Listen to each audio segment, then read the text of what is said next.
Hello and welcome to Serial at Midnight. I've got a quick review for you. We're talking about Shang-Chi and the Legend of the Ten Rings. Just got back from the theater with Mini Midnight, sort of father-daughter movie date, and I wanted to tell you guys what I think about it. This is going to be non-spoilers, but there may be something. If you don't want to know anything about it, then, you know, use your discretion.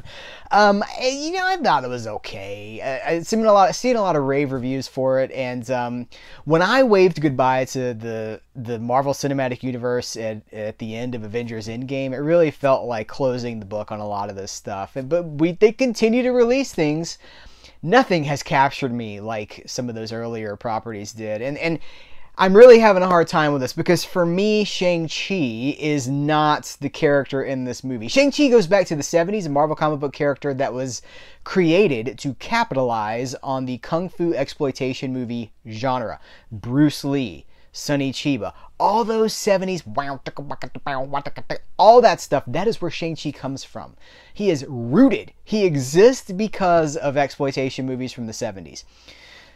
He exists, but let's be honest, he exists because of Bruce Lee. Shang-Chi, Bruce Lee, very similar, but not in this movie. They've given us something completely different. I kind of struggle with the casting of the actor that plays Shang-Chi in this movie. He is fairly expressionless and uncharismatic. He seems uninterested in the events that are unfolding before him. Hey, blah, blah, blah just happened. Hey, there's so many people dead at the blah, blah, blah. And part of it is that that's the way he's written. And this is another one of those movies where the main character is sort of a passenger to a series of MacGuffins and doesn't really have a central motivation. It's a MacGuffin movie. Hey, you got this postcard. You got to go to this place. Hey, you're at this place. You got to go meet this person. Hey, you've met this person. Here's your mission. It's like the dude is just kind of walking through a video game plot, and more that's a thing. By the way, slight spoilers, there's another portal at the end of this movie. How many movies have to end with a giant portal where bad things come out of it? It's like screenwriting 101 for comic book movies now, and then a portal opens up and they have to fight the stuff that comes out. We can do better than this. Think of your favorite Marvel movies, right? You're probably thinking of Iron Man. Strong lead character who's intrinsically motivated, very distinct characterization. Captain America, same thing. Thor, oh my goodness, Thor is a huge character. Even like an Ant-Man, who's not a major character, but you know, he's very distinct, he's likable, he's got his pros, his cons. Shang-Chi, all of those characters are speeding toward their destiny, right? They are fully realized characters who have, like Tony Stark, as written on the page and as played by Robert Downey Jr., he is a juggernaut. That character is a juggernaut. You don't ignore that character. That character does not sit in the room and be quiet. Same with Captain America, Steve Rogers. Same with Thor. Shang-Chi is just kind of there. He's like oatmeal, you know? We need some sugar and some cinnamon for this thing. But here's it's a beautiful movie to look at. It's got a lot of, the special effects are, of course, very good. But it's got a lot of, like, mythological elements that I'm not going to spoil that I think really are cool to look at. You know what? That's about all I've got to say that's good about this movie, to be honest with you. Shang-Chi is his title in comics. He is the master of Kung Fu. You know how many fistfights Shang-Chi gets in this movie? 3. 3 fistfights in a 2-hour and 12-minute movie. First of all, why is this movie 2 hours and 12 minutes? It's at least 30 minutes too long. These movies are so long. It wastes so much time. There's so much just like, we gotta get to this thing. We gotta go get this thing and get this thing, and then we'll take it back to the thing. Portal's open. We gotta go back and get that thing so we can fight those things coming out of the portal.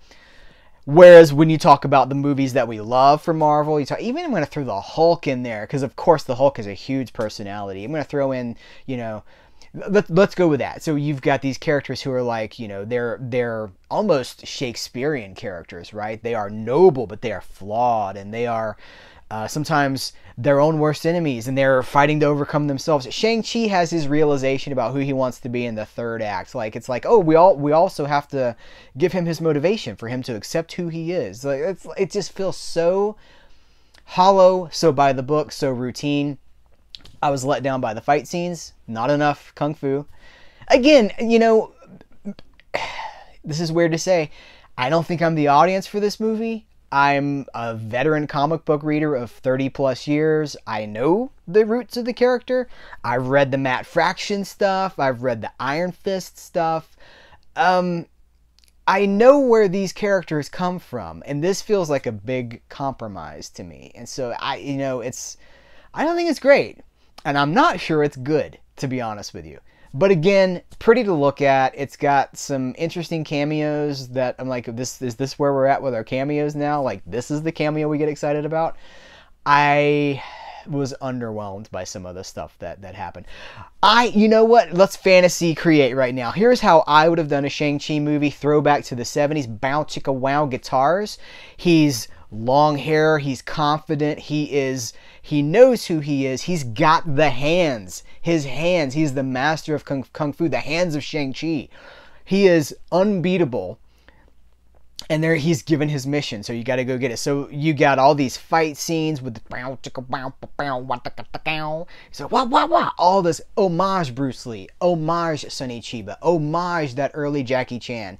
This is more Mulan. This is more Crouching Tiger, Hidden Dragon. And I've never associated that sort of romantic, operatic ballet with Shang-Chi, the master of kung fu. So I'm not, as a lifelong comic fan, I'm not really digging what they've done with, oh, okay, here's some mild spoilers if you don't want to know anything else about the movie. That's what I think about it, and I'll see you later. Okay, you guys, those of you who stuck around, I don't love what they did with the Mandarin. It's cool that they want to do like a 10 Rings thing and make it like a whole gang thing. Like, that's cool. I like it. We never got the Iron Man Mandarin fight that we deserved, and it looks like we never will, and that is unfortunate. Mandarin is Iron Man's Joker, right? He's like the iconic villain, and we'll never get that. And I don't know why. It's not like it's a politically incorrect thing to do either. We're talking about Chinese characters, Chinese actors. You've got appropriate casting. Why can't we have the Mandarin? Call him something else, but have one guy. I also don't love that the 10 rings aren't finger rings, that they're like bands and gauntlets on your arm. Why? Why change that? What was wrong with the rings in the first place?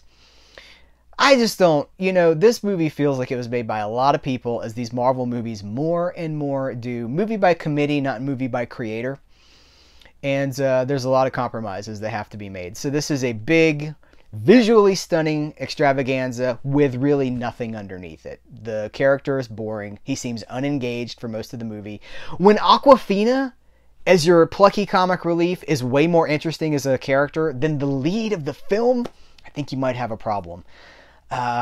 So yeah, I'm going to leave it there. For everyone, as I always want to make very clear, I realize we have different opinions. This is clearly, I'm expressing mine. If you have a different opinion, that's great. If you enjoy the movie, I think that's great too. I don't want to talk you out of enjoying anything, but I also want to tell you where I'm coming from and why I'm coming from that place.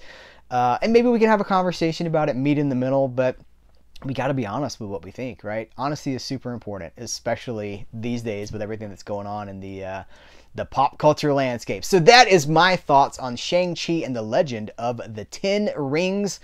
It's okay. It's all right. I don't know that I'll ever watch it again, but maybe they'll build on this and they'll continue to build upon that character. You know what I would have loved is to see the characters that they were working on back in the Netflix days. Daredevil, Luke Cage. Luke Cage, again, a character born out of the exploitation movie tradition of the 70s. So much potential unrealized. What are we doing with those?